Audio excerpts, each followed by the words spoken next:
I'm not ready. We are live. We are live. Coming to you straight from downtown Livingston. I call this continued meeting, 7 o'clock, Nelson County Board of Supervisors meeting to order. At this time, we will be now going to public comments. I will say we do have a couple special hearings today. So if you meant to speak in reference to one of the special hearings, you can say so, or if you did mean to speak in public comments, that's also fine. You will be given 3 minutes per individual, 5 minutes if you speak for a group. Please identify the group and state your name and address for the record. Somebody speaking on one of the things. Yes. It should wait. If you're speaking in reference to one of the projects, just wait for that public hearing and I'll say your name in public comments. And if you meant to speak, for example, there's some folks from Wheeler's Cove who probably came to speak for the public hearing. It's okay. So we'll go on to the first one, Deanna Shaver. I assume you came to speak in reference to the public hearing? All right, you're going to be on, I think you signed up there too. All right. Wisteria. Public hearing. Yeah, she's a public hearing. All right. Jerry, Lloyd, you're on the public comments as well. I got you on the public hearing too. Yeah, no, I do have a public comment. Okay. Name and address. I'm Jerry Lloyd. I live at 9323 Rockfish Valley Highway. And I just have a couple of concerns. They have to do with the noise from a couple of the alcohol establishments and who is supposed to be monitoring that. I mean, I'm speaking specifically about Braintree. The noise that comes from there is very disturbing, and it can be heard the way they orient the music. It travels where we live on Rockfish, and it's just really basically annoying. So I'm like, who's supposed to monitor that? Whose responsibility on either the board of supervisors or planning commission to make sure that they are not, annoying their neighbors, because it's what it is. It's annoying. Well, it takes a complaint. And that usually will go to Dylan. It's actually the sheriff's office, but we don't normally interact, but yes. But it comes down to us, it's Dylan. Okie dokie. All right. Well, okay. Thank you. Thank you, Jerry. Moving on to. Probably should speak with her for a while. Pardon me? You need to speak to her for a while and find out what all the rules are. Because Okay. it takes a lot to make it Yeah. illegal. We can point Jerry in the right direction of who to speak to. I'll talk to you after this too. Okay, that'd be great, because it's Yeah. annoying. Sounds good. All right, Brad Johnson. I know he didn't mean to be in public comments. All right. Ooh. See, all right.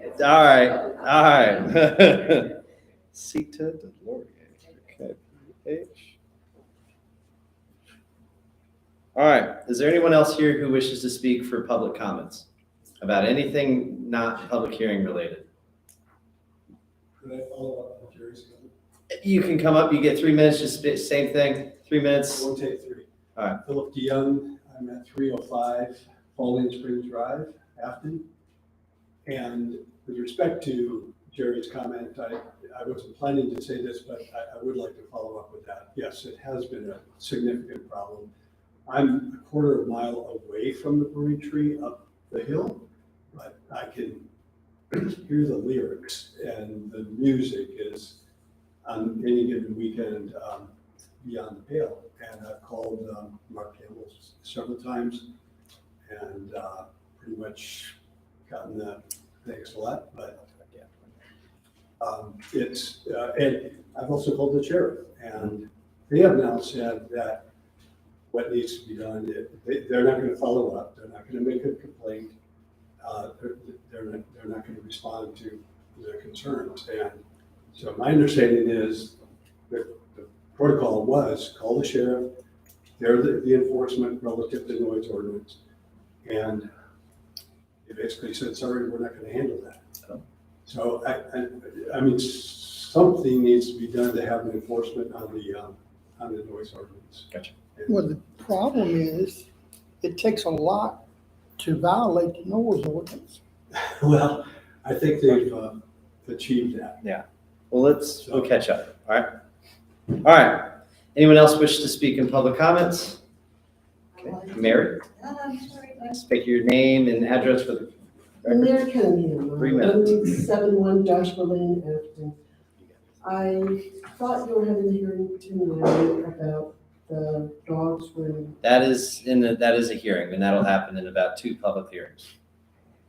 tonight, Yes. so that's what I'm, You want to speak to that? yes. All right, well, we'll Should I get to wait? that. Yes. Okay. Perfect. Anyone else wish to speak in public comments? I saw a hand. No, that was you. All right, you're good, Brad. You can have a seat. We only said your name 2 or 3 times so far. Why is that? Just kidding. Someone wrote your name down. All right, if there's no one else who wishes to speak in public comments, I now close the public comment section. Okay. Now we are moving on to special use permit number 716, multi-family dwelling. We will first hear from staff, then the applicant, and then we will have any questions from us to the staff, and then we'll have the public hearing, and then go back into doing business. So Dylan?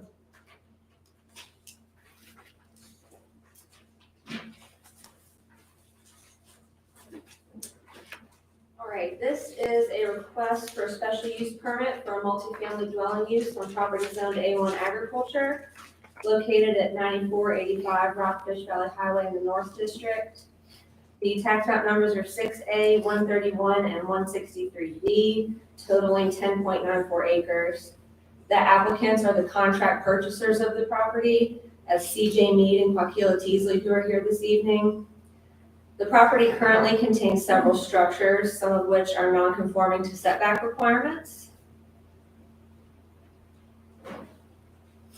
The applicants and contract purchasers are proposing to remove these structures and construct 2 multifamily buildings approximately 5,000 square feet in size, each with 6 one-bedroom apartments for use as an active senior living community for those 55+ years of age.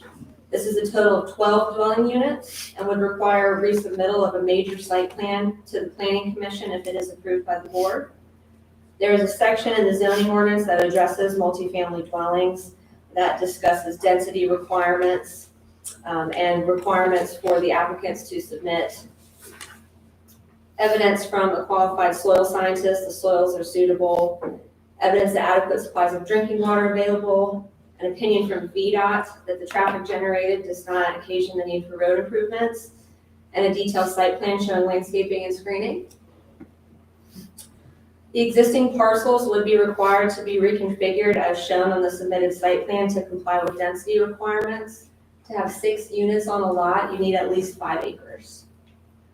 The applicants met with neighbors in the area to discuss the proposed project on September 21st. It was determined that the applicants would remove all current existing structures on the property. There are 2 more back here. Let's see. This is noted due to the engineered sewer design in your packet, showing a potential future retail space. Any future proposed retail use would require a separate special use permit request and is not included with this application.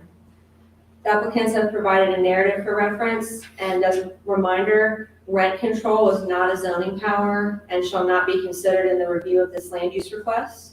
What was that? Rent control is not a zoning authority, so it's not to be considered in the determination of the request.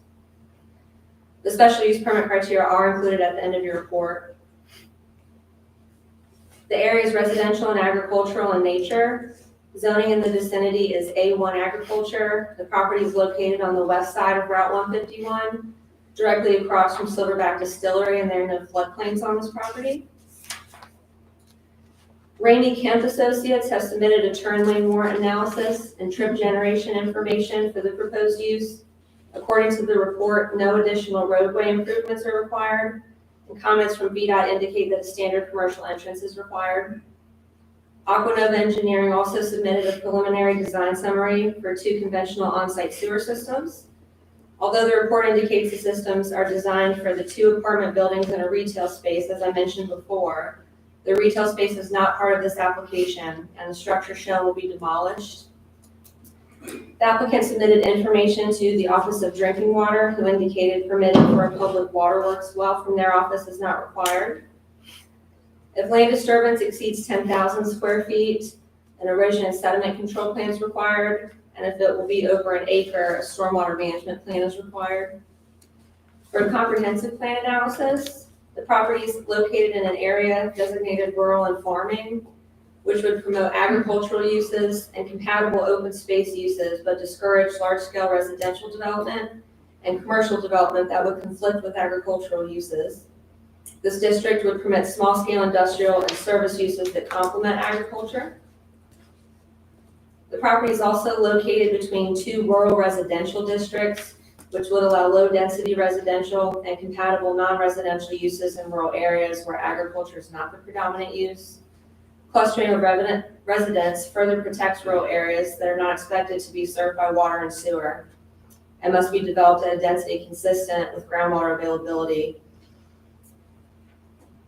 So at their meeting on September 28th, the Planning Commission recommended approval 4-1 of this application for multifamily dwellings with the following conditions. 1, that dwelling units shall only be rented to those individuals 55 plus years of age. 2, the maximum number of units shall not exceed 12, and each of the 2 buildings shall not exceed 5,000 square feet each. All existing structures on the property shall be removed prior to the start of construction. The existing boundary line shall be configured to comply with density requirements in section 4-10 prior to the issuance of the building permit. A landscape buffer along Route 151 is required, as shown on the site plan dated September 14th, 2022. A fence 6 feet in height lined with evergreen vegetation shall be installed along all property boundaries.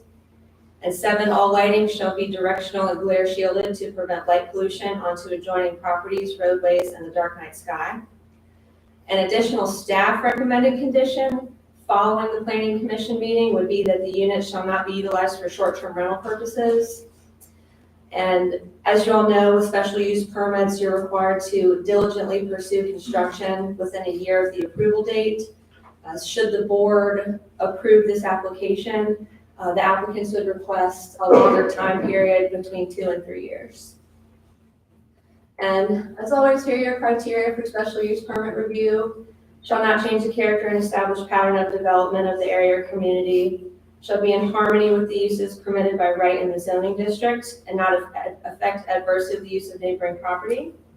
Shall be adequately served by essential public or private services such as street drainage facilities, fire protection, and public or private water and sewer facilities, and shall not result in the destruction, loss, or damage of any feature determined to be of significant ecological, scenic, or historic importance. That is all I have for you, and the applicants are here tonight. All right, if the applicants could come up.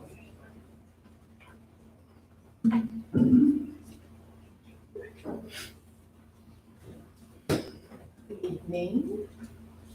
We are extremely grateful to be able to present to you all today, and would like to thank everyone who has shared wonderful pieces of knowledge, advice, and guidance in preparation for this moment.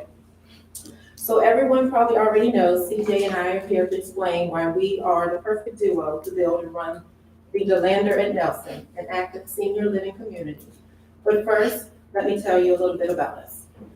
CJ grew up in Highland Springs, Virginia, an area in Henrico County, very close to Richmond, with his parents and brother. He acquired a strong work ethic and love of golf through his dad, compassion and nurturing through his mom, a spunky athletic spirit as a baseball and football athlete, and a strong sense of self by just being a younger brother. He graduated from Highland Springs High and went right to work, achieving 30 years of facilities management experience within hospitals, nursing homes, assisted living, and independent living facilities. And he is a proud and relieved dad of 3 adult children who was born a city boy with a country boy heart. I grew up in a magical place in Nelson that some know as Shipman, others know as Elma, but I know as Harris Cove, a place where my grandparents owned a cattle farm, but in fact was much more than that. There were plentiful apples and walnuts in our yard, cool creeks to splash in, the ripest blackberry bushes scattered about, mountains to climb, fresh air to breathe, and miles of gravel road to ride your bike with no interruption. But the most precious aspect is the magic that fills the earth of the many generations of my ancestors who have laughed, loved, and lived in those beautiful mountains. I graduated from Nelson County High in 1995, Mr. Barton's daughter, Holly. And if you didn't know, Mr. Barton was the toughest history teacher around. Now, as a mom of 3 adultish children and a registered nurse for 10 years, I have spent more than half of those years caring for older individuals in their homes. After CJ and I met, we realized we were serving seniors in different healthcare settings with different skill sets, but still working towards the same outcome, the well-being of the aging population. Following more thought, we decided to combine our work ethics, enjoyment of working with the elderly, and our love for country to form the DeLander at Nelson. Nelson is the spot where God began to mold me into who I am today. It's a place where CJ and I want to bring back some of our passion, experience, and service to all, but especially to the senior community, as we treasure their wisdom and candor. We hope to support the ones that have contributed many years in preserving this amazing county. With an approval for a special use permit, we plan to build a boutique community devoted specifically to seniors 55 years old and older. Our goal is to have the DeLander populated with at least 50% Nelson residents. For every member will be family living in a warm, safe, socially active, and low-maintenance space. The objective is to stimulate our family members by offering in-home activities, including but not limited to games, our treat meals, happy hour, outside entertainment and classes, and outings, including but not limited to scheduled grocery store, doctor's office, library, and community event visits. CJ and I will serve the key roles as property administrator, facilities director, and hospitality companion. We have absolutely no interest in transitioning this project into anything other than a home for seniors. So we don't want to do an Airbnb, we don't want to transition into an assisted living facility, and there will be no retail space there. This project is strictly for providing senior housing. We currently have a consulting relationship with a supportive architect in Charlottesville who gratefully helped us initiate this process and has given us some valuable guidance leading up to our application submittal. We intend to reconnect with Mr. Dreyfus at Bushman Dreyfus Architects if or when this project is approved. We have envisioned the outside physical structure of the property to be non-commercial in appearance with a country look and feel of wood, stone, and metals that will fit into its surrounding environment. We plan to have a courtyard beautifully landscaped and equipped to enjoy with family and friends. Paved parking spaces and driveway will assist in the ease of coming and going, and a 6-foot fence along property boundaries will aid in personal safety. The vision for our inside community areas will include a kitchen, dining and living space, workout room, laundry rooms, office, and half bath. Each private apartment will also include a kitchen, bathroom, 1-bedroom, living room, closets, and personal HVAC units. Safety is of highest priority, so we will have indoor and outdoor spaces will be equipped with security cameras and non-intrusive lighting. Our structures will have smoke detectors, a sprinkler system, and an emergency evacuation plan. Only senior community members will be allowed to live on the property, but family, friends, and children are more than welcome to visit as they wish. Even though we are a non-medical community, our members' health status is very important to us. We will be in constant observation of mental and medical changes and will relay any concerns to family members and loved ones if alterations become evident. We will also encourage the use of a medical alert system for all community members. Our application process starts with verification that applicants can perform all necessary activities of daily living by completing a physical exam with a healthcare provider. The business side of the application process covers normal financial and personal background checks, verification of ability to pay, and reference checks. We do not knock the idea of governmental assistance housing, but unfortunately, the Delander will not be considered affordable housing. And just to add one last little tidbit, we hope to finance this endeavor with some personal funds and small business loans. Thank you. It's nice to hear the Elma. You don't get to hear that every day. At this time, does anybody have any questions for the applicant or staff before we go to public hearing? Yes, sir. Is there a second entrance on Rockfish Valley Highway there? No, it's only one entrance, which is right across from the Silverback Distillery. And that entrance is also serving the entrance for the, septic tank, for service purposes. Right. But what's shown on the north side there? That right there, That's the store. I think that is just the two buildings. I'm not sure it's not an entrance right there by no means. Yes, Okay. because we're removing those. They're getting coming removed? down, yes, that's the existing. That's the existing Exactly, garage. yes. Store. Okay. Yes. So that's getting removed? Yes. Yes, yes. That's reasonable. And the two houses that are standing there and they're existing are pretty close to the drive, the new drive where it is right there. So we're removing those. Those will be coming down as well. Any other questions before we go to So public you're hearing? talking about the bottom right-hand corner, that those two structures are coming down. Yeah, that's, what was that garage called, David? Right Yeah. here. They're gone. Those buildings will be removed. Correct. Those will be removed, yes. And where does the entrance come out from Victor Warren?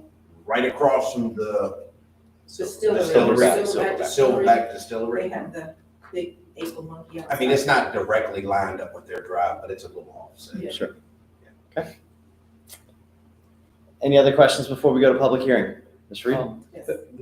Earlier, there was talk about a possible retail space. Yes, that, we did not decide on the retail space. That is why all the buildings will be removed, yes. Okay. We do not want to have any retail spaces. So that was in relationship to those two. Yes. Okay. I think it used to be the old country store or something. Yeah.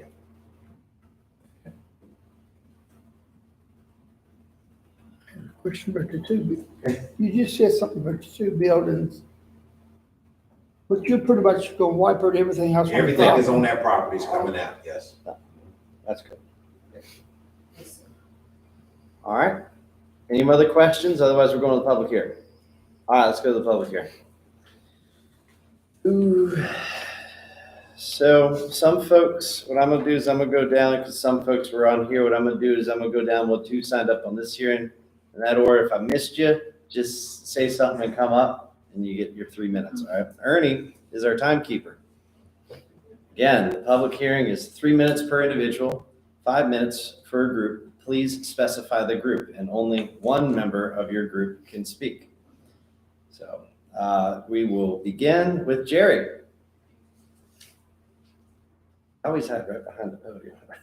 Do what? I said, you're always right behind the podium. I always look for you. Yeah, we'll sit somewhere else. That's right.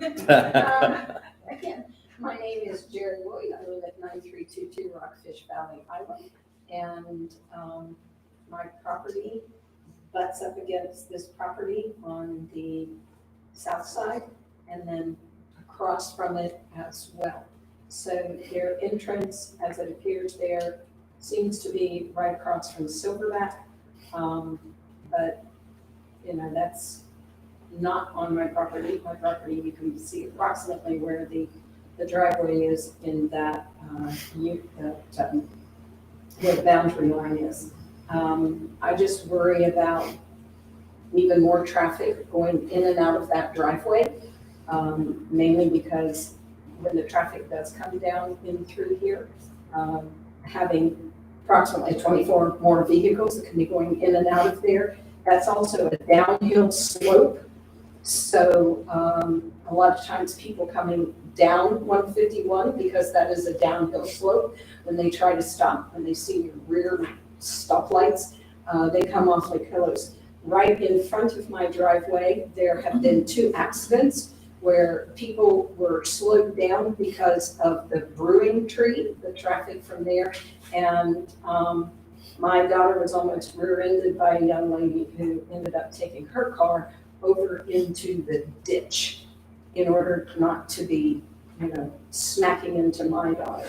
Our neighbor down the way, from people coming down that slope, when she slowed down to pull in, she was rear-ended. So I do worry about additional traffic in that particular spot, mainly as the traffic is coming down that hill. The other thing I worry about is, the individuals who are applying for it. They talk about the residents.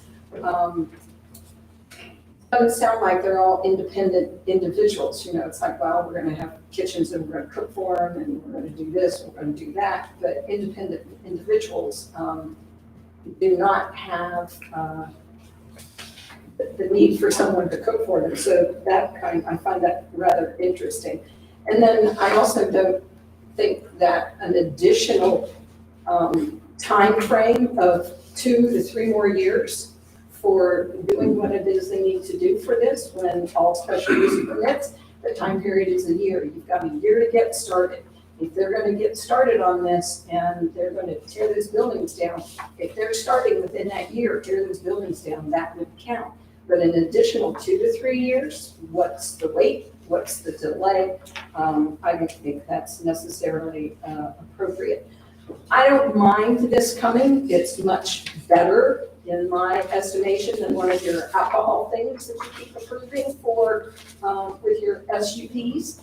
But I still think that, even when they were talking about it's a magic area, it's beautiful mountains, and this sort of thing. Well, for me as a neighbor and my other neighbor to the left, you're going to be taking some of that away. Even though it's a lot of rows and trees and bushes, but you are. Figure out. He's doing that, not I you. know, I was helping. So I think you're taking some of that away. So, to bring the emotional aspect of where you grew up to what you're trying to do here, it's a far cry from what you're wanting to do here and what you grew up with. 2 big individual houses maybe, but not an actual business. So I think the 2 to 3 years and that the driveway kind of bothers me. Thank you, Jerry. Thank you. All right, Qua, you put your name on here, but you're the applicant. Oh, I'm sorry. That's all right. So we're going on to the next one. Deanna? Her, tell us what's going on. What's that? Tell them what's going on. Go ahead. Get your name and address for the record. Yes, Dina Mitchelson-Shaver, 2016 Whalers Cove Road, Shipman, Virginia. Okay, good evening, everyone. I'm here to speak on the behalf of Quaquila Teasley and CJ Mead. Paul and I are both native daughters of Nelson County. We come from a long line of productive citizens that have invested a lot of time and energy in our community. Over the years, we have observed family members contribute their blood, sweat, and tears trying to better this county. So our roots are embedded in this soil, and now it's our turn to contribute. It's my 7th year here teaching in Nelson County. I recently closed on a new construction and intend to retire here. I have forged numerous relationships with my families and my students and their families, and we even go to the extent of having honest dialogue of the need of a senior housing facility here in the county. So as I understand it, Quaquila and CJ are offering this amazing opportunity to fulfill this need. And as a rural county, we are always having to travel to fulfill many of our needs. So I think it would be really awesome if we were able to solve this problem in our own backyard. She's not an outsider. She is a graduate of Nelson County High School and is seeking the opportunity to reinvest in her community. As a college grad, a nurse, and an established landlord throughout Virginia, she has the knowledge, ability, and financial means to make this come together.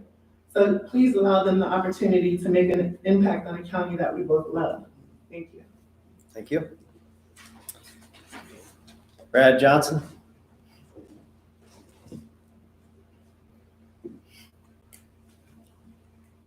Good evening. I initially, well, Wisteria wanted to be here, but she couldn't, and so she asked if I kind of fill in for her, which I can't do. But after hearing Joaquin with her presentation, I don't know what to say. I think she did a phenomenal job. Things have been said already, and I don't want to repeat everything, but it is important to understand that this family has been a part of Nelson County for 7+ generations. So this is not somebody just coming in and trying to make a name for herself. This is somebody coming back to help improve and build upon the success of this county. The emotions that go with that is not necessarily tied to a piece of property, although she grew up in a beautiful, pristine place. The emotion is tied to Nelson County. She's been a lifelong resident here.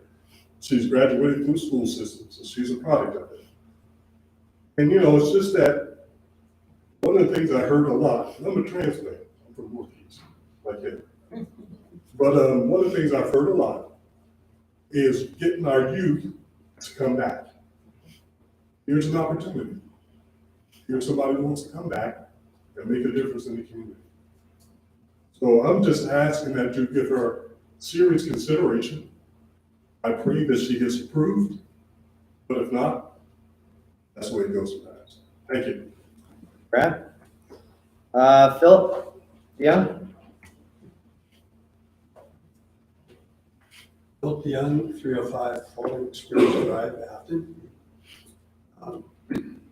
We hosted a gathering with CJ on September 21st, I think it was, and for the purpose of gathering the neighbors, those who are adjacent and even those who are just beyond it. And it was a very good evening, and we talked a great deal about what their vision was, and as you've heard tonight from Kwa, and it's a project that, while it's not my first choice, it certainly is probably at the top of the list of the other 100 that I would rather not have there. And our property is to the immediate west of both of the parcels. And so we will be impacted by this, but in a way that I think will be a positive by nature. So I'm encouraging this to go forward. Thank you. Thank you, Philip. I believe one of the comments you made was first, or something else you said first. What? It had to do with the Green tree? yeah, it was, It's okay. Okay. Thank you, Philip.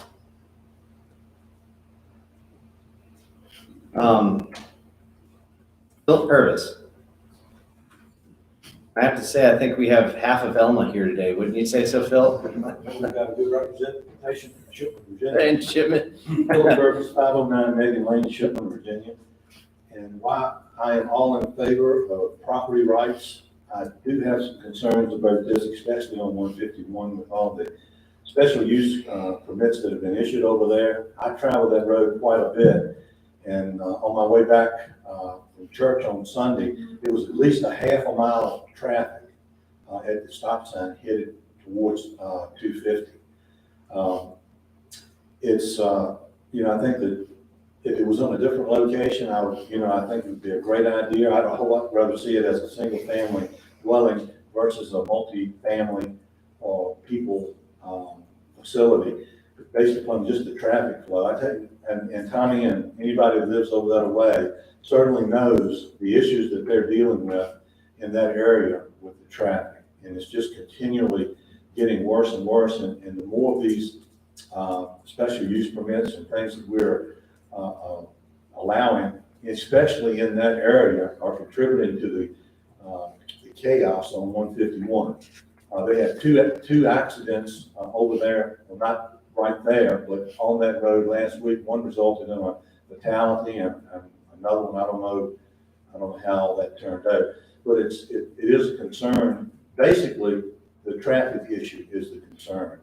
And the more businesses of this sort or of the same type of alcohol that we're allowing in that area is certainly just creating more of a havoc and a traveling nightmare in that area. But that's basically my concern. Oh, all right, so now I'm gonna go back to the people who may have signed up the public comments. Sita, I think you signed up, didn't you? Yes, sir. All right. Is there anybody else who I missed after Sita? Raise your hand. I think it's just you. All right, so I have to do what I usually do, which is raise the money quite a bit. If you could state your name and address. Yep, so my name's Sita Mitchelson Delorier, and we live at 639 Lonesome Pine Road, Shipman, Virginia, 22971. So I've written down some words, some pretty words, so bear with me as I go through the rigor of my narrative here. I'm a public servant, and I often recognize that public service is often laden with rigor, but should ultimately be a labor of love for its community. And for me, as a public servant, I'm so grateful for that opportunity. I'm also grateful for you, because as board members, I recognize your efforts as public servants as you attempt to generate structures and systems to sustain and hopefully ensure Nelson County's future. As part of that creative process, it is my hope that you consider and approve Quaquila Teasley's and CJ Mead's proposal. I believe they have the community's interests rooted firmly in the core of this project. Specifically, I have known Quaquila for the entirety of her life. She is kind, she is intelligent, she is diligent, and she epitomizes what it means to be a humble servant. Quaquila, thank you. She is a native of Nelson who looks to serve here. I am certain this project's manifestation is aligned with our ideals of best practice in further serving our community. Thank you. Thank you. Is there anyone else who wishes to speak in reference to this public hearing, 716 multifamily dwelling? Okay, hearing none, I close the public hearing.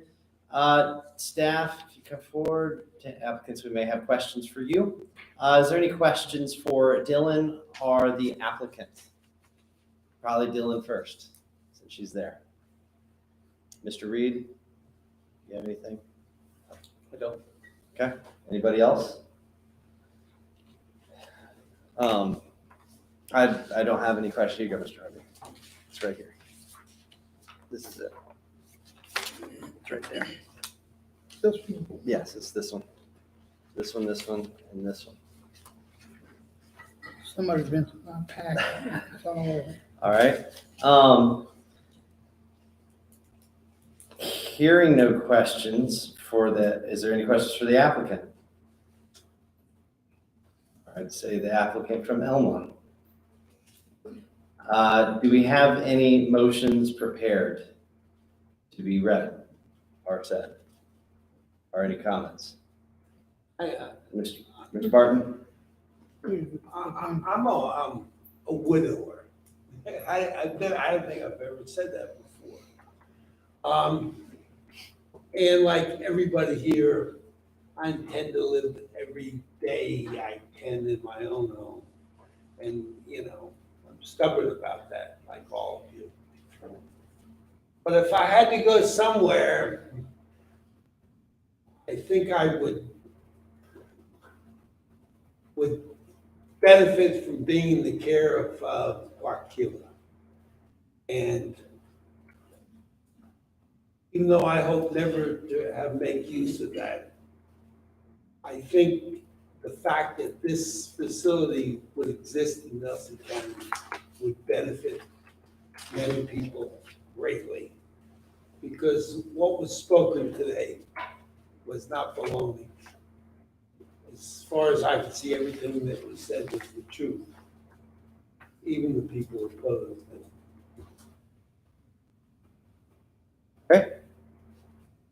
Are there any other comments, or can we get a motion to?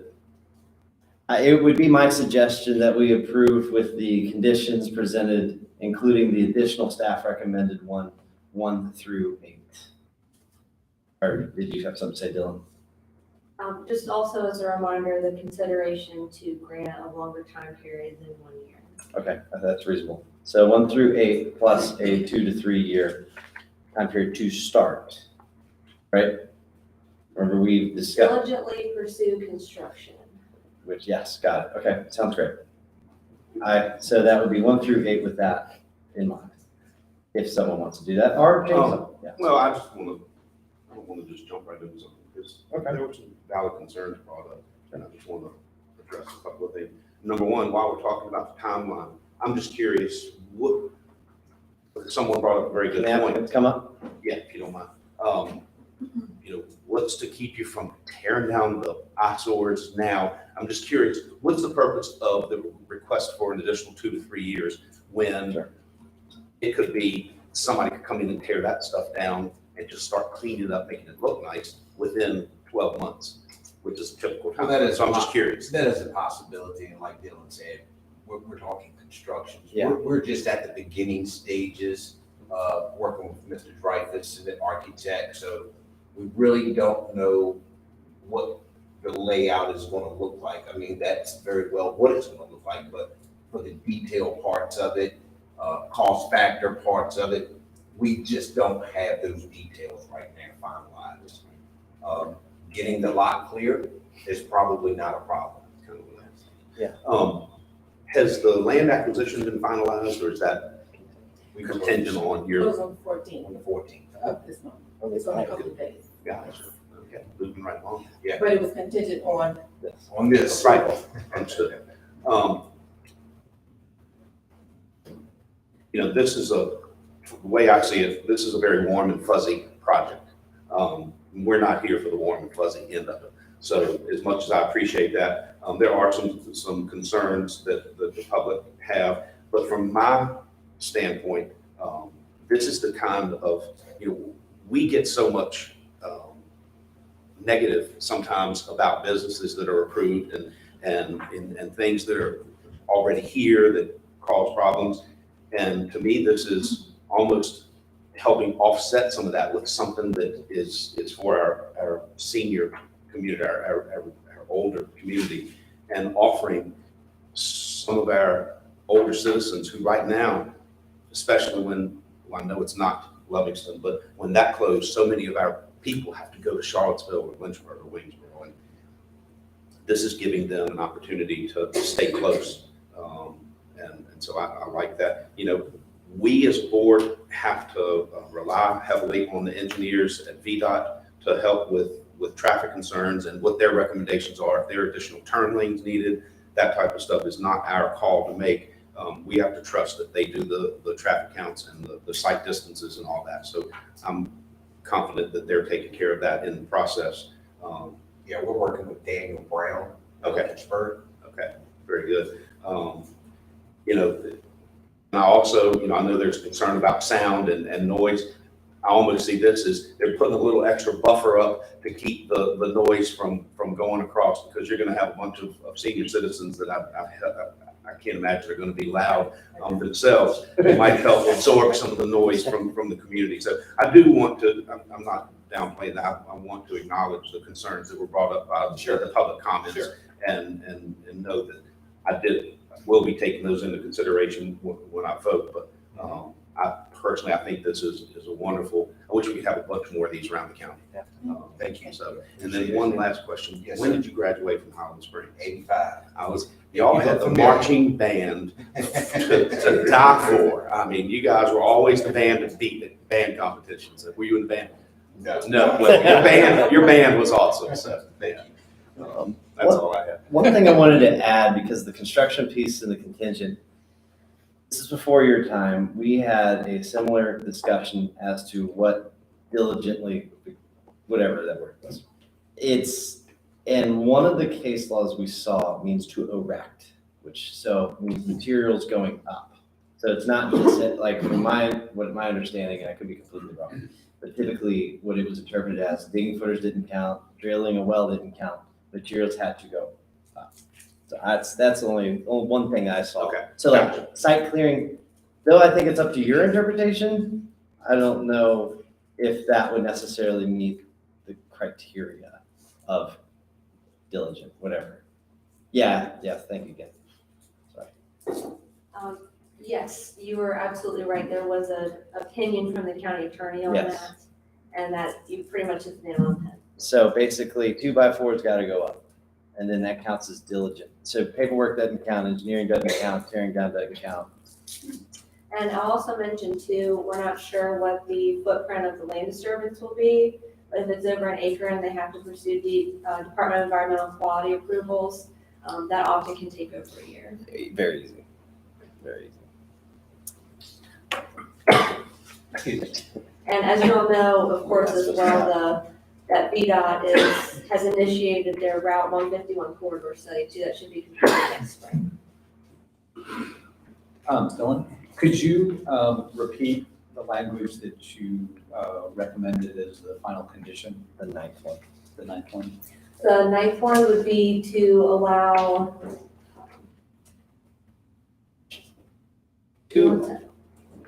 And I would say I wouldn't do 2 to 3 years. It should be either 2 or 3, not 2 to 3. That's 2. You might as well say 3 if you're going to do that.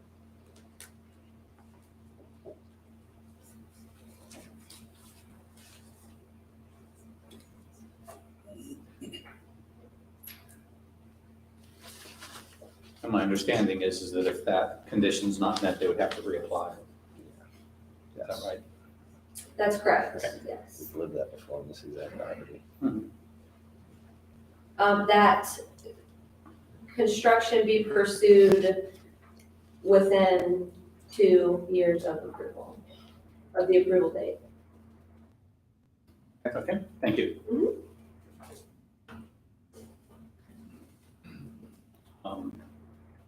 Chairman, make a motion. Yeah, I was just gonna make one final comment and I'll be done, but I'm excited. And I do think this is a testament of, in some ways, someone from Nelson who's coming here. I of course approve it.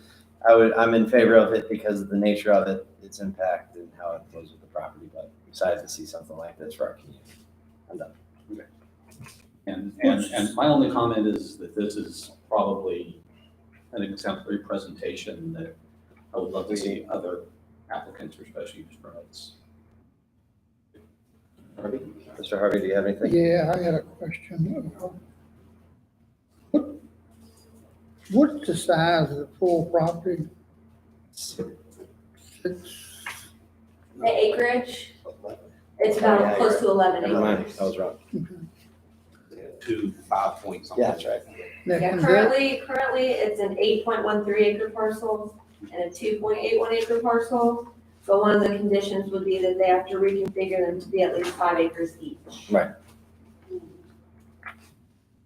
That was my question. If they wanted to put additional in there, they definitely got the room to do it. This is the highest density requirement they could achieve, so they would not be permitted to add any other dwellings on the property. I mean, you just lost me. So. They couldn't build any other houses after this. Why? Because they've maxed out the density requirements for the number of units per property. They can only have a maximum number of 6 on 5 acres. Where are you getting the 6? That's what the applicant asked for. They asked for 2 6-unit buildings. Yeah, the density rate is 1 unit per acre for the first 4 units, and then a half acre for each additional unit. It's only up to 6. 6 is the maximum they could do per building. Got me confused now. It's confusing. Do you have the slide? Can you go to the slide for me? Look, Dylan, this one. There you go. So Yeah. Tommy, look at that. So you remember where the old shop is, right? That's down there in the bottom right corner. All right. you got 2 6-unit apartments. There's one. There's 2, and so they're both 6-unit apartments, and they got that plot of land and that plot of land. They got 5.5 acres. And 5.4 on that. and they can only do 6 units per 5 acres. So staff then went and we got that like 8 or 9 recommendations of what we want to do and conditions. And so basically all they'll be allowed to do is do those 2 6-unit apartments. Okay? And there's only one entrance right there, right across from the distillery. What does that do for the 5 acres at the back? Could they, They only got 2 5 acres. They got one there on the left and one on the right. See that red line going through the middle? That's roughly cutting it in half. So this whole parcel is 5.5 acres. Yeah, and then the other part And is, this whole parcel is 5. and there's no other parcel. but you said they can't do anything else? No, not That's after, not after that. I don't understand that, because you've got 5 acres, and you're only gonna put one structure on that 5 But acres. it's 6 living units in that one structure. 6 So that- apartments. 6 apartments. So that takes up that 5 acres. And then the 6 apartments over here take up that 5.4 acres. Yeah. And that's pretty normal. We're gonna go, if we could get a motion, that would be good for the affirmative and that additional. Mr. Harvey, did you have anything else you wanted to add? All right. Okay, then, I'd like to, make a motion that we approve special use permit, number 716, multifamily dwelling with the, 9 conditions, presented by the planning, and the 9th is the construction be allowed, to happen within 2 years of the approval. And I think just to clear that up, it's the 7 from the planning commission, the staff additional 8th one, and then the 9th one is that time. Okay, just to clarify. Second. We have a second from Mr. Barton, motion from Mr. Reed. Any further discussion? Hearing no discussion, we'll do a roll call vote. Mr. Harvey? Somebody make the motion? Yeah, Mr. Reed made the motion. He made a motion to approve it. Yes. Mr. Barton? Yes. Mr. Parr? Yes. Mr. Reed? Yes. Mr. Rutherford? Yes. Motion passes. Thank you all. All right. Y'all need a break, or you want to go straight into the next one? Straight on into the next one. We're gonna need you up here in a minute. So we're gonna now move into, where are we? Oh, there it is. Okay.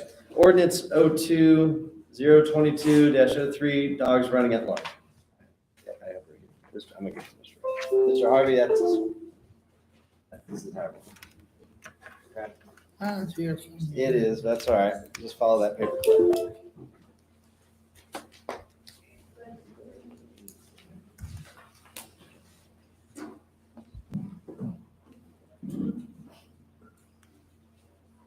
I want to say something before you start. Okay.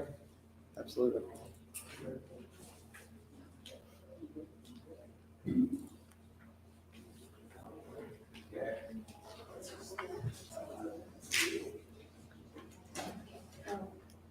All right. Mr. Harvey had something to say real quick. My comment is, I don't know why this is on the agenda again. The dogs. We have been through this thing time after time after time, and it's been a lot of time, and it is what it is. I mean, We're just amending, the language in the ordinance, and I can explain that. This ordinance already exists, Mr. Harvey. I realize We're that. just making a slight change. So it is consideration of an ordinance proposed for passage to amend chapter 3, animals, article 2, dogs and cats, to incorporate changes to the provisions pertaining to the prohibition of dogs running at large. This amendment will eliminate written warnings for dogs running at large and make it punishable as a class 1 misdemeanor. That's the primary change. we're looking to have a public hearing on tonight. Exemptions to this ordinance remain in effect for hunting dogs during field trials or training, when in a fenced-in dog park or exercise area, service dogs when leashing is not required during public service training, and working farm dogs engaged in guarding or herding farm animals. So the primary and only change is to eliminate the written warnings for dogs running at large and make it a class 1 misdemeanor. ACO Supervisor Wright is here to speak to any questions you might have about logistics concerning things they've experienced in court related to this ordinance. Mr. Wright?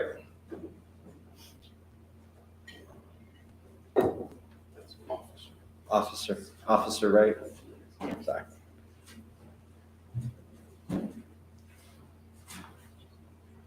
Good evening. I'm Officer Wright, Nelson County Animal Control. Last month, we brought this revision of this proposal to you guys. After putting this to work for approximately 2 years, just kind of working this thing through the courts, like I said last month, it's just been kind of a circus in court. You know, we originally asked the other officers as they were experiencing all this, just to put it to work for a while and let's see how it goes. And after we're right here at the 2-year mark, you know, we've learned a lot from it, and we see the loopholes here. And what I have brought forward with the assistance of county attorney, I feel like we've got the answer right here to it, based on the numbers that I've provided with you guys and the packet. I think we were discussing this last month about the numbers, and the numbers do show.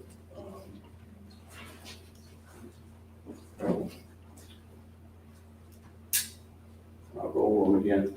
The strike one, the written warnings, was 111. This was at the time of the original proposal. It was 111 written warnings. And from there, those strike two, the civil penalty, 21 of those were issued. And the thing of it is those 21 people were in violation within a matter of days from the initial written warning. From there, the 5 that you show that were given the class 1 misdemeanor, they were part of that 21 that were in violation of it within a matter of days as well. In fact, if you go back and look at 21, all were in violation. They just agreed to surrender their animals rather than go through the class 1 misdemeanor and go through that process. And I can assure you guys too, when I say this, you know, a lot of things go through people's minds as far as, you know, people having to surrender their animals. But you got to remember there are other issues here with these people when it comes to canines at large. They've got multiple animals. The whole situation contributing to that was just a nightmare from the beginning. So the 5 people that we went to court with, all of them have been convicted. I think we've all been to court now except for one. And even since I spoke to you guys last month in regards to this, we've had lots of activity in the community. You know, in this one particular case, we had a dog go and attack another dog on someone else's property. They killed that dog.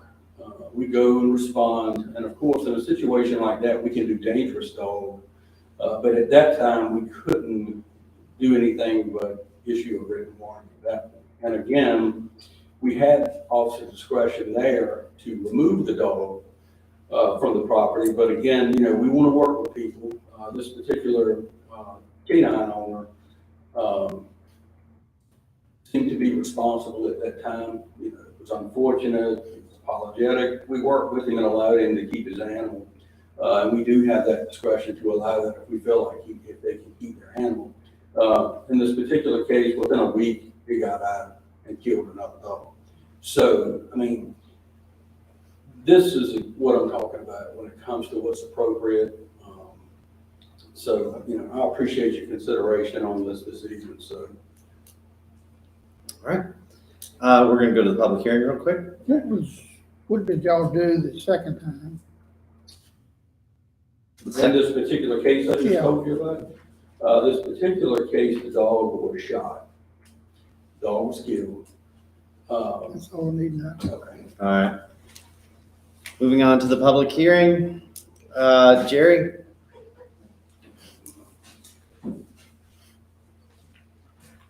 Hi, I'm Jerry Lloyd, and I live at 9322 Rockfish Valley Highway. I guess I'm pretty active tonight. I just have a couple of questions, because I don't know how this would work. I was more concerned about number 2, where it talks about off the property of its owner or custodian. As I've said before, I live across from, I live literally next door to Silverback and one house up from the brewing tree. My property at the back side goes down to the river, so I own to the middle of the river. And there have been numerous times where patrons of the brewing tree have had their dogs down there, and when my daughter and I take our dogs down to the river, they are under our control, they're in our section of the river, but individuals at the brewing tree, their dogs come up. And there have been numerous times where those dogs have come over onto our property, they've not attacked any of us, but they have certainly charged at us.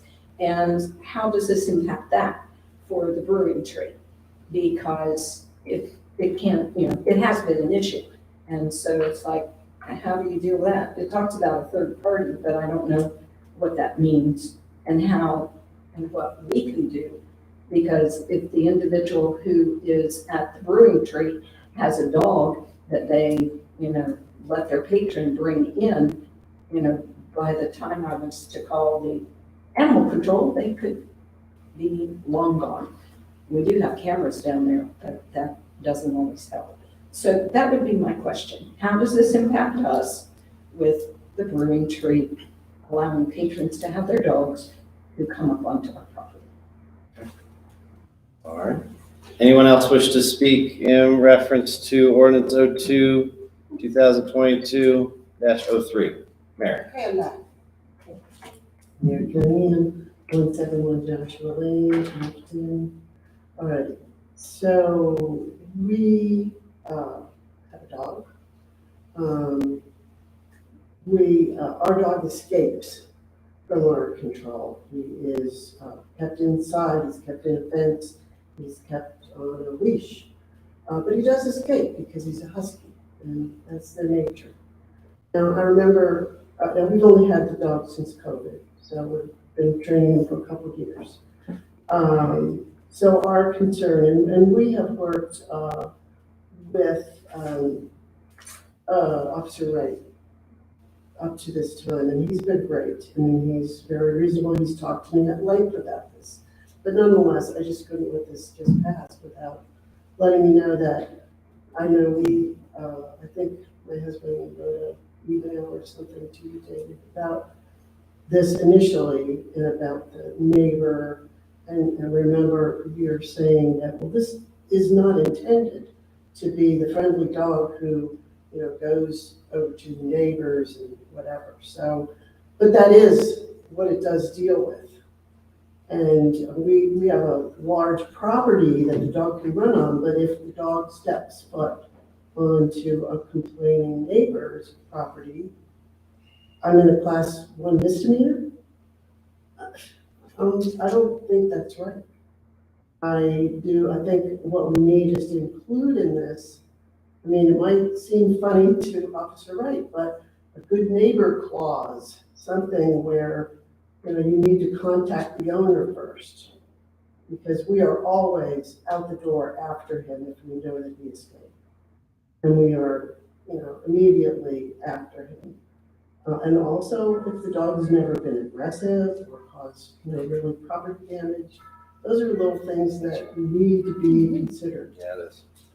So that's my comment here. I think that it's more than just, I understand, Mr. Ray has a tough job and he deals with some nasty dogs. And he's got 5 people out of whatever, over 100 that had to be taken a little farther than he wished, farthest as he could go. So not every case is like that. Thank you. Is there anyone else who wishes to speak in reference to the dogs running at large ordinance? Mr. Purvis?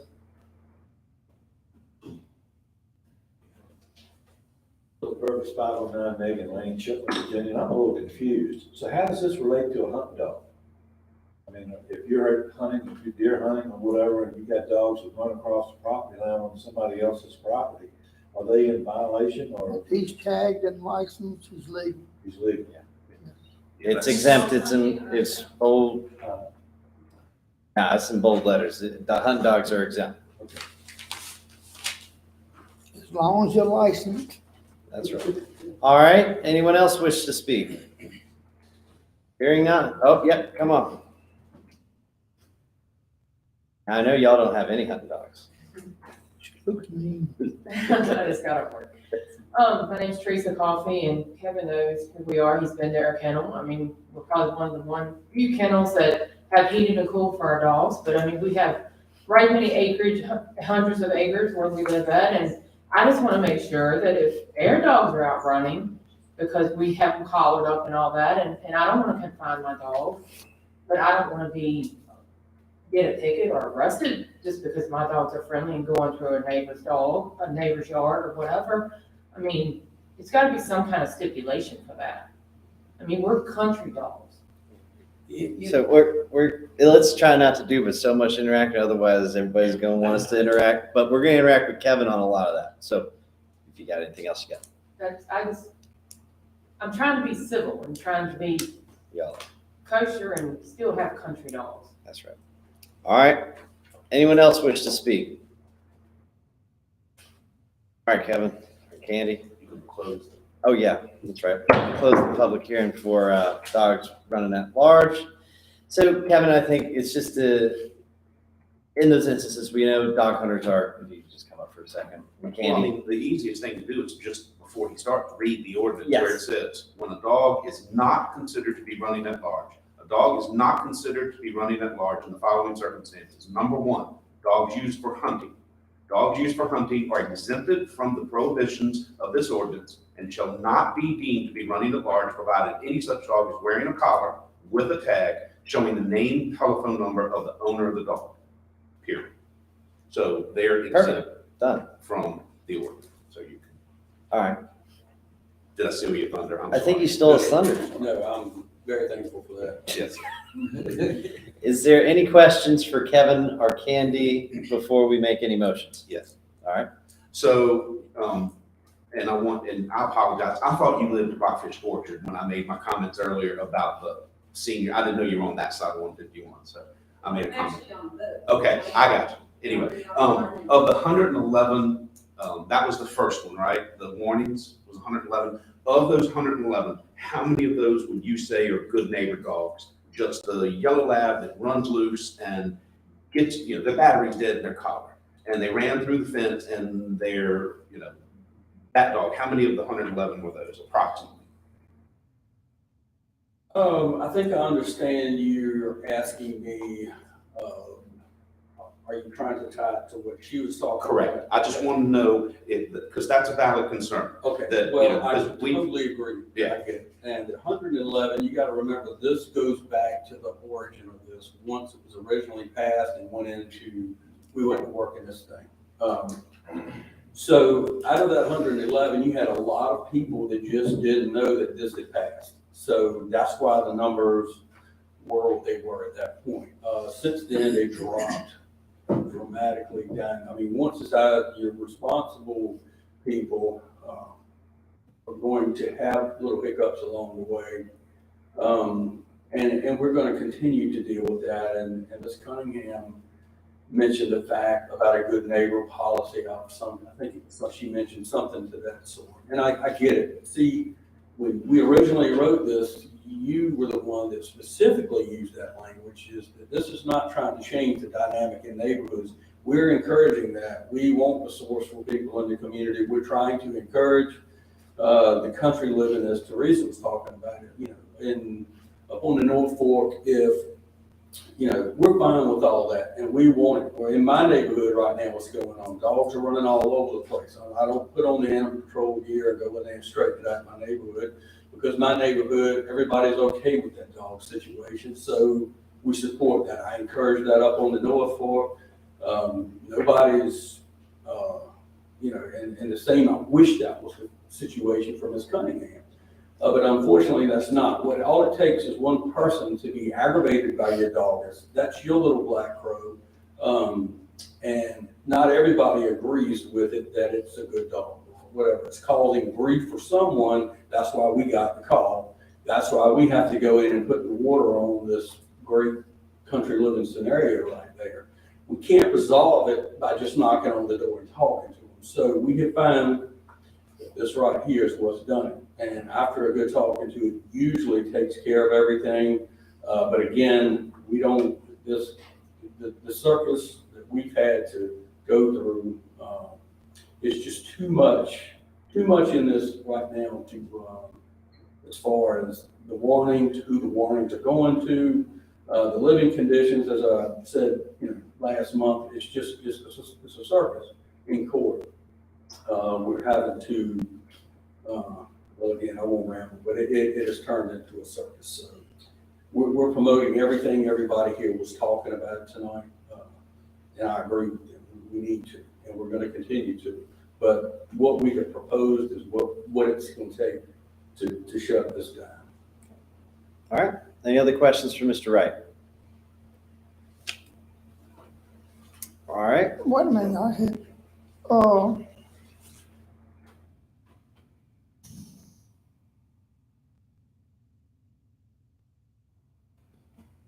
the thing is, we had it some way that,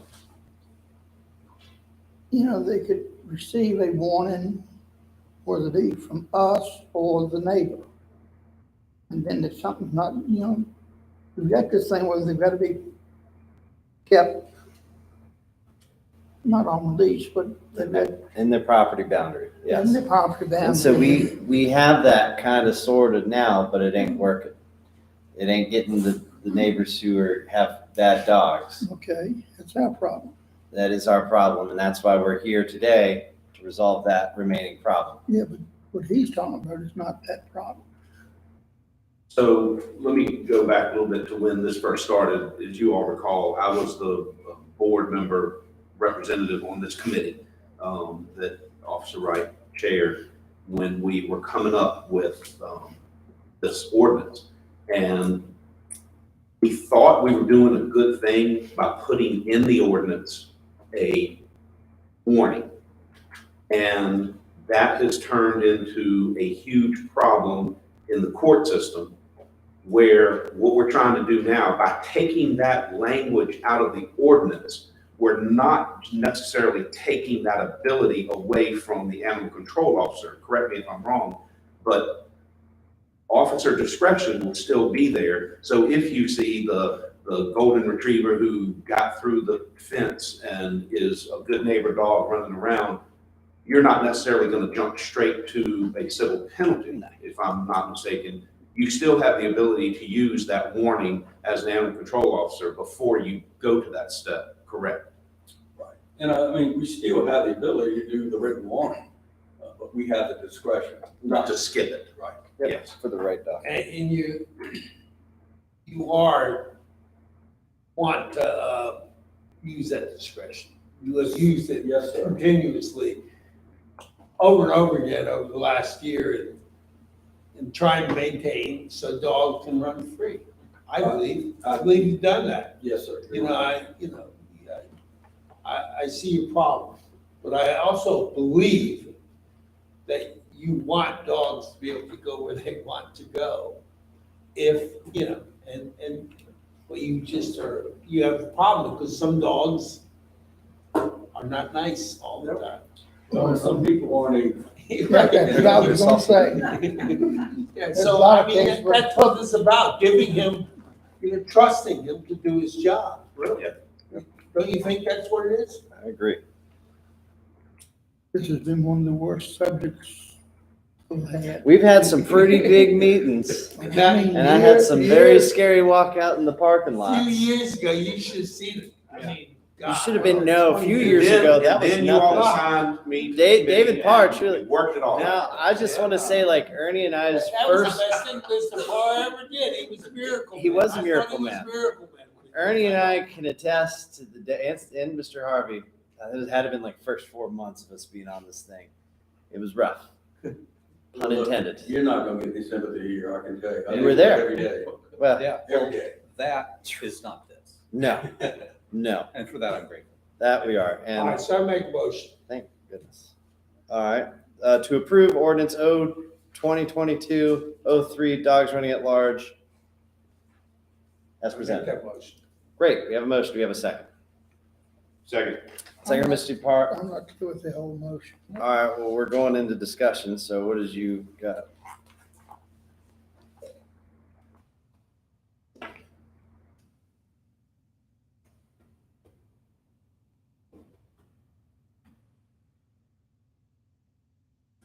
I mean, that dog ward knows that there's a lot of stuff in here, but majority of it is nothing but chatter. We don't want this enforced. That if you keep getting a complaint, yes, they need to deal with And it. that's, If it's something we can deal with, it, unless it's a situation that's severe, he's got the discretion to do that, determine what that situation is. So we got a motion, we got a second. Let's go ahead and do a roll call vote. Mr. Harvey, yes, Mr. Barton, Mr. Parr, Yes. Mr. Reed, Yes. Mr. Rutherford. Yes. All right. but do you understand where we're coming from? Yes, sir. Absolutely. Use your discretion and, I'm gonna give. if it's a Matthew bite shout thing out. or something like that, it ain't no discretion to it. We're gonna go. You've got to do your job. Anything But else it- about Jeremy? As a rule, most respectable dog owners, they're gonna take care of it. That's right. Especially if they're hunting That's right. dogs or something like that. They are not gonna have their dog put up somewhere. They're gonna abide by it and help us. Yes, sir. Appreciate what you do. Thank you. All right, passed. Moving on. Matthew, we got someone in the back. First off, we had a wonderful site visit, didn't we, Mr. Reed, of the Larkin property? Come over here real quick. You're now on the spot. He lives a neighbor, so me and him took a field trip real quick. We can camp with him too. You want to go with him? All right, so you got to do the field trip again with some other board members. Do that. So Matthew here, he's a drum heller, and he's Kendall and Paul's son. So he lives right up against the property, and I think we had this really great tour from his house all the way to Dillard Creek. Got to see the immense size of it, and I have to say Matthew here is interested in government. So we had wonderful conversations, and we're very complimentary of you. And he's applied to how many schools are you planning? 6 schools, and some of them pretty name brand. So we're looking forward to it. And you're gonna have to intern now with Candy. So, but we just wanted to say thank you so much. You did an excellent job giving us that tour, and we look forward to keeping you apprised with our missions. And Mr. Parr here would also like a tour. Probably Mr. Barton and Mr. Harvey, right? I've seen too much of him. Have you? Yeah. That's good. So anyways, please send an email to Mr. Parr, and y'all can coordinate. And you have a map now, so Yeah, that's nice. awesome. Well, thank you so much. Can I butt in with Yeah, absolutely, say something. one thing? The real floor is quick? yours. I had written this up. So State your name real quick for the record. my name is Matthew Drumheller, and I have to say where I live, right? Yes, you're at. I live at 950 Drumheller Orchard Lane. I'm a senior at Nelson High. And for my senior project for governor's school, I'm focusing on civic engagement. I feel as though civic engagement in our school is lacking, and I also feel people in this county need more interaction with its government. So I would like to invite you to a town hall at the Nelson Heritage Center on November 20th, 2022. This will be a place for citizens to ask questions and for you to engage with them directly. And then I have a letter explaining more details that I can give to you, and I hope to see you all there. Wonderful. All right, yeah, come on up. The only thing we have to do is you got to play by the FOIA rules, which is how many board members can be there. Technically, only two. That's in here. Awesome. There you go, Mr. Harvey. I don't think. Okay. That week. Because those continue to do that. Nah, that's all right. We ain't got to worry about it yet. We'll figure it out in November. Say hi. November 20th? Say hi to, his phone. You told me second grade. Okay. And maybe send Candy an email about the details too. I'm sure she'd love to be part of that. Yep. Thank you, Matthew. You're welcome. All right, moving on to another item. Nelson County has recently made a hire today. Is about to make a hire, and the person has accepted. We need a motion, and we're going to invite Mr. Marr here, come forward. We're going to need a motion to appoint Mr. Jeremy Mars as the building code official for Nelson County. Do we have a motion? So moved. Motion from Mr. Parr. Do we have a second? I'll second. Second from Mr. Barton. Any discussion? Hearing no discussion, we will do a roll call vote. Mr. Harvey, Yes. Mr. Barton, Yes. Mr. Parr, Yes. Mr. Reed, Yes. Mr. Rutherford. Yes. So, you got a job. Thank you for accepting it. We, of course, giving you a great deal of responsibility in overseeing our community and the projects that bay, and of course, making sure Nelson County is a safe and healthy place, and of course, coaching us in the ways that are needed. And you have a good office, and you got folks that need to be taken care of, and you look out for them and look out for our county and our community. So this board is excited to have hired you, and we are grateful for your interest in service. And your success, as we've said many times, is also our success and the community's success, who is the most important group. So we congratulate you. We look forward to getting your updates and you corresponding with Candy and Miss Linda here on goals and where we're going to be. So do you have anything you would like to say? Just thank the board and thank the administration, everyone who supported me to get to this point. I appreciate the opportunity and I won't let you down. Great. Thank you, sir. Have a great day and congratulations. All right. 1, 2. What else is there? If you want. Anybody else have anything else they'd like to bring up? You got something, Ernie? I was going to make a motion. To adjourn? Yes. No, not yet. So, sorry, we're not out of here yet. So after last month's meeting, I left feeling that we didn't have closure on a subject that we have been talking about.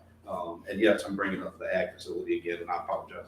But, we worked on that project for 2 years. We approved a feasibility study that cost $70,000. We were presented a little snippet of that study, and then it fizzled. We didn't take any action on a yes or no. We went into that feasibility study in partnership with Amherst County. And after that meeting, I was approached by the Amherst County Board of Supervisors, and obviously they were disappointed that we didn't take any action because they were prepared to sit down and discuss the study with us. And whether we support the project or not, I would like to see us finalize that conversation and sit down and discuss the study with Amherst. And then if we don't want to do the project, we move on. But, we had some good public comments tonight, and whether a joint ag facility with Amherst is something we're interested in doing or not, whether a joint facility with Amherst on Nelson side of the river is something we would consider, or if it's something we want to consider as just a Nelson County project alone, I don't know. But I think we owe it to the community to continue the conversation and either close it or change it or move on with it. But I would like to see us have the conversation and see what we want, because I don't remember the lady's name that spoke today, but she brought up some really good points about CTE education and things we could do. And what Albemarle has and with K-Tech and what Augusta has with their center. And I think we've got some of those opportunities. But I do know that Amherst Board wants to sit down with us and have that conversation. They're just waiting on us. So I know, Mr. Reed, I know your feelings, Mr. Barton, I know your feelings. But I just wanted us to have closure on that feasibility study, and I felt like we just left it hanging. So I wanted to bring it back up to you.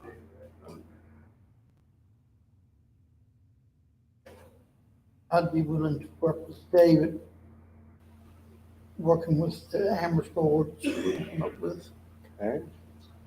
I propose, and I guess I don't know if I need to make this a motion or if the chairman has the ability to schedule meetings on our behalf or not, but if it needs to be a motion, I would make a motion that we as a board direct staff to coordinate with the Amherst County Board to have a joint meeting to discuss the findings of the feasibility study and have a conversation about what that entails. Okay, since it's probably got resistance, it would probably be best to All right, have well, a then motion. consider that a motion. All right, we have a motion. Do we have support? That requires a second. Okay, there is a second from Mr. Harvey. Any further discussion? I would just like to say a few things. One, totally not prepared to talk about this tonight. Wasn't on the agenda. Number two, when we were approached to have a meeting, there was not enough support at that time to do it. That may have changed now. My opinion on this has not changed.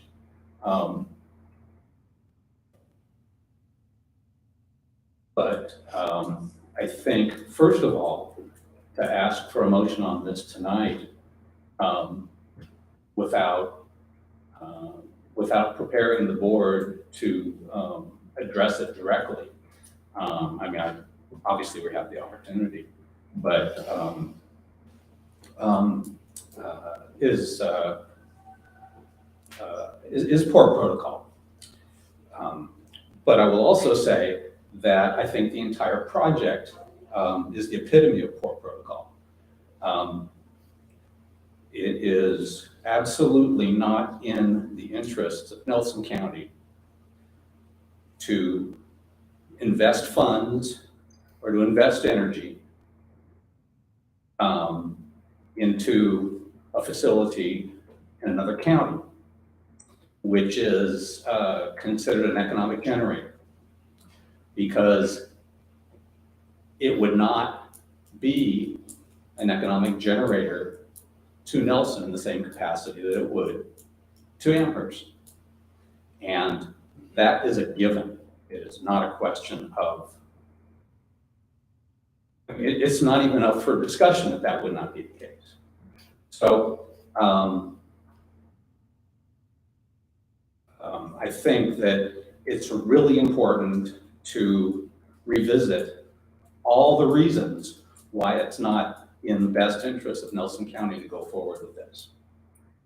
And if that meeting becomes another opportunity to go through all those things, I will be at that meeting. David, I guess you I assume you had conversation with the chair at Amherst? Yes. Okay. And she was supportive still? Yeah. I got you. Yeah, this was one day last Friday, I think, Thursday or Friday. I can't hear you. It was either Thursday or Friday, yes. Okay. With the chairman of the Amherst Board. Okay. That I asked her if, because I knew they had in their meeting, when we didn't take action, then they said, well, it sounds like the project is dead. And then she reached out to me and I called her Friday and just said, hey, if this happens, are you all still willing to sit at the table? And she said, yes. So that was. But, I admit that I was of the opinion the project was dead. And for reasons that we talked about, where, we went and visited a facility that was supposed to be very much like the one that was being proposed. And we heard about that just, it hung on the edge of reality to where, and that it was necessary to have tobacco funds to back it up. The price, the other needs that we have in Nelson County, you compare those things. I think you're right to say that we should decide,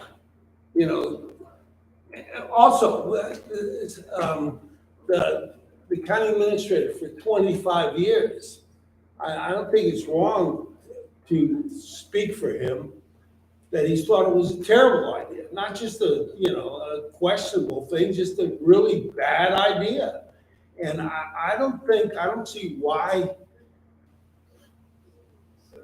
we should pretend that we're still thinking about it when it would be really difficult for someone to convince me that it's in the best interest of Nelson County to pursue this idea. And I'm not here to tout my support of the project and why. That's not the purpose of my motion tonight. All I'm saying is that we have closure with the project that we started and this feasibility study that was commissioned. And I just think that we need to finish it up. We started this as a joint project. I think we need to have a meeting with both boards. And again, if we decide to move away from the project, that's fine. I understand how you feel. I have opposite feelings. Mr. Reed, you and I will agree to disagree on the merits of the project.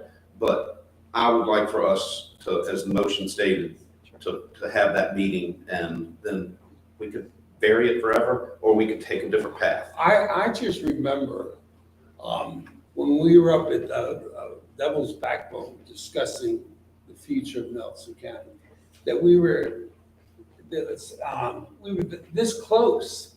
I think we actually at one time voted to not continue with it, and Mr. Harvey changed your mind, remember?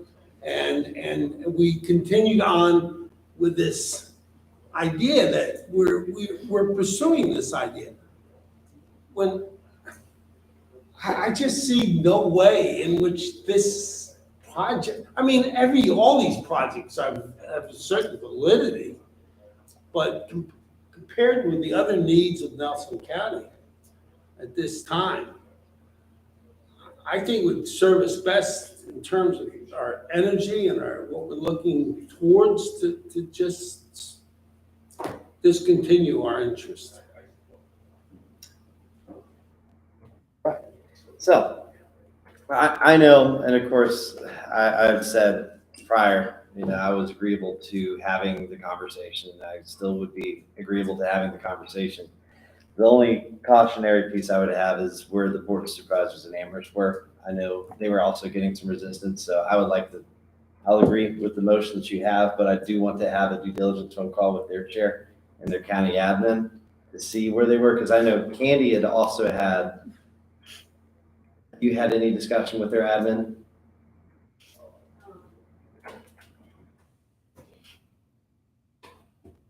Nothing other than an email exchange with the then county administrator, Dean Rogers, just relating to the board's action on voting down a joint meeting at the time. I didn't indicate whether or not what that meant for the project. I just said it means they're not interested in meeting at this time. And that's the only interaction I've had regarding it. And I'll go back to my motion again. If the Amherst board decides, hey, we moved on and we don't want to do it, then that's completely fine. It can die on the vine. I just don't want this I felt like it fizzled without any action on our part. So I want us to have action tonight and have a vote. Mr. Carr, we voted to not have a meeting. No, we didn't. There was no vote taken. It was a conversation we had at this table. And Ernie, I'm sorry that you're getting emotional and upset at me. I'm just trying to have closure on this project. And I feel that we haven't had it. So there's a motion on the table and we're in discussion of that motion. Is there, I think it was a consensus. I don't think it was a motion. I don't know if staff remembers. I remember completely. It was just, yeah, I think it was a consensus. There was not a motion, because you asked around and, Yeah. and one, obviously, the four of us are on two Yeah. different sides of it. Yeah. And the response from Mr. Harvey was that he had had conversations with some people and they weren't good. And your response to that was, well, I'll take that as a no. And that was it, and you moved on. Got it. So there wasn't any official, and so we have a motion on the table. We do have a motion, we do have a second. I was just asking staff. You if gonna they make remember. comment? I was just gonna say, give it a couple minutes, Ms. Spivey might be able to refer to her notes on the matter to confirm a vote or no vote. We did discuss it at the September meeting, under directives. And there was discussion on whether to have a meeting. It was put to a vote, 3-2, 3 being to not meet at that time. I want you to check the tape and confirm that, because that's not what, and that's fine. If that's how we want to move forward with it, but the actual discussion was never a vote. It was a conversation about it. And it was, well, how do you feel? And you said you're not going to express your feelings on the project. You've done that. I said what I said. And the final comment was, Mr. Harvey said that he had had some conversations with people in the community and they were not good. And Mr. Rutherford responded, well, I'll take that as a no. And we moved on. So. Okay. Okay, I don't know what that means. If we did have, I think if it was a general consensus, I don't know if that's necessarily a vote. Y'all, it's a sit-down meeting. Yeah. It's not, we're not approving a project. We're just approving to sit down and have a conversation with somebody. That's it. Okay. Big deal. We can have a sit down if we wish, but I would like us to check back, because if that item was in fact a vote, I don't think we can revisit something, if I'm not mistaken. I don't know. I don't know what the rules are. Ken, but I think it could be a year. I think, yeah, I was thinking it was a year too. He Thinks it has to wait a year. You can, but you have to wait a year, similar to like a special use permit. We haven't had to double check the rules on that, just to be certain.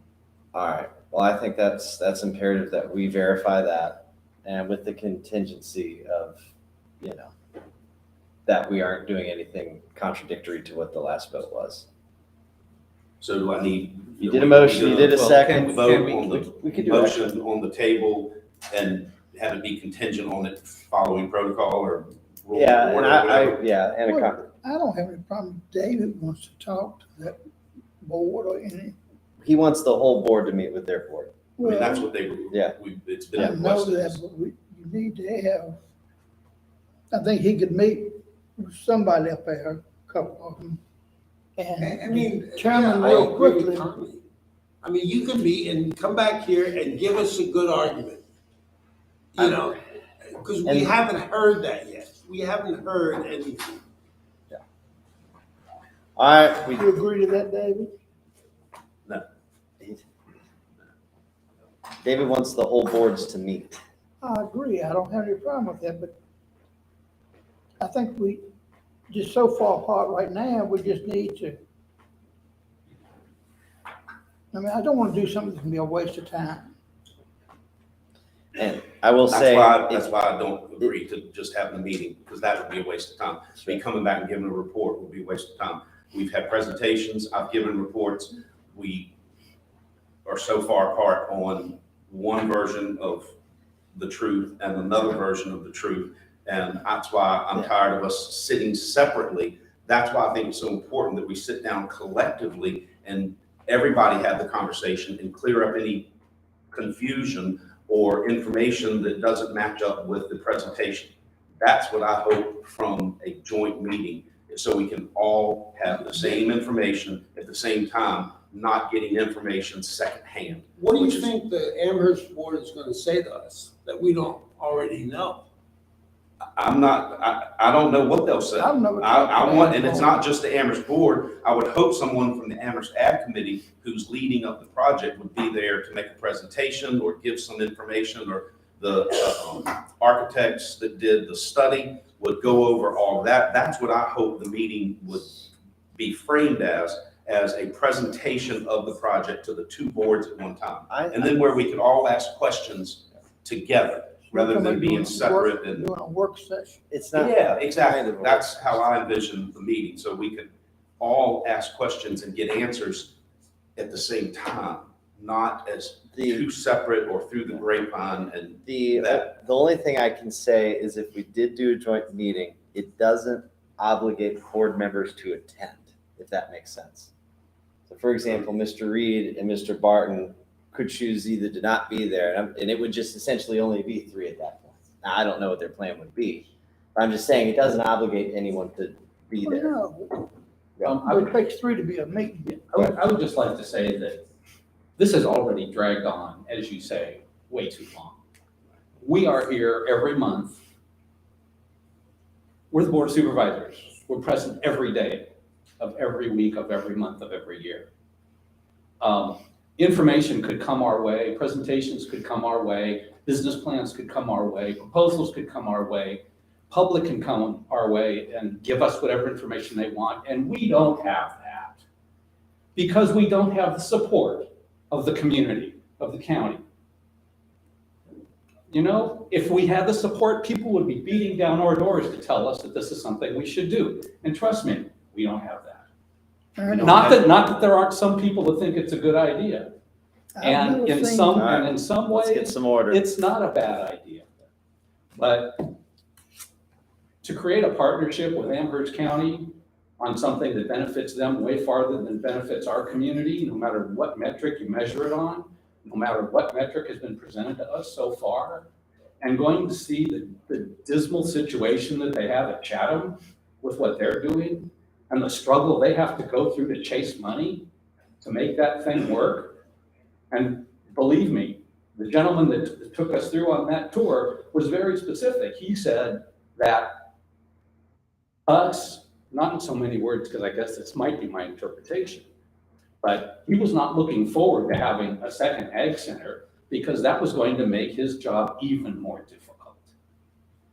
And,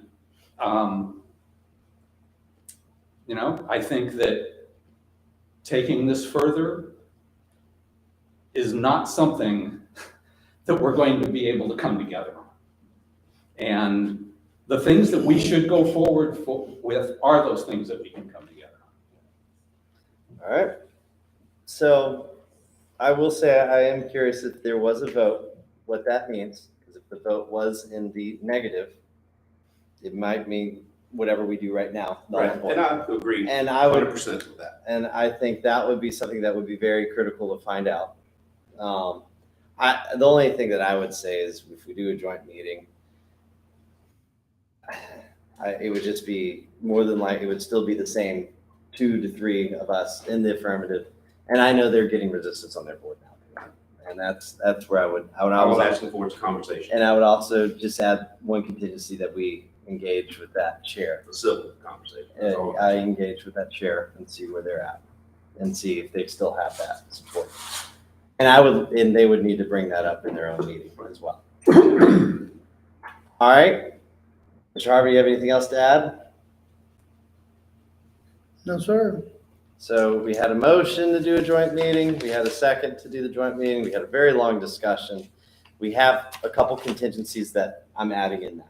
I think that is very reasonable, knowing what that vote is, finding out if that holds and if there needs to be a year waiting period. And then the second is that I'm going to check with the chair and actually get a better affirming and make sure that they, not just that chair's interpretation of the meeting, that they actually literally say that they'll do a meeting. I think that's the only fair way to do this. And again, this doesn't obligate any board members to attend or not. And if it just turns out to be 2 to 3 board members, then it's 2 to 3 board members. All right. Motion second. Let's do a roll call vote.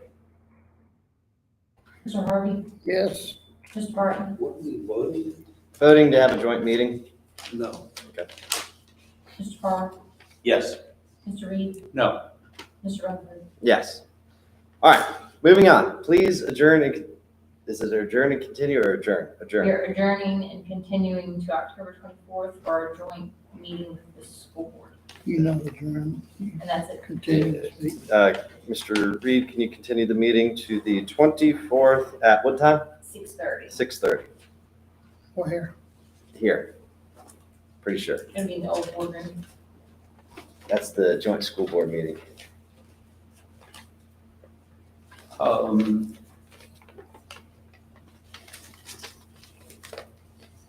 Oh, and before I forget, Nelson County Comprehensive Plan, the information meeting, right, Dylan, is this Sunday at 3:00. I move that we adjourn and continue the meeting at October 24th at 6:30 here at the courthouse for joint meeting with Board of Supervisors and the school board. We have a motion. Do we have support? Yes. Second from Mr. Barton. Any discussion? Vote of acclamation. All those in favor say aye. Any abstentions, objections? Hearing none. Great. Jeremy? I see you, sir. What time is that confirmation? 3:00 at the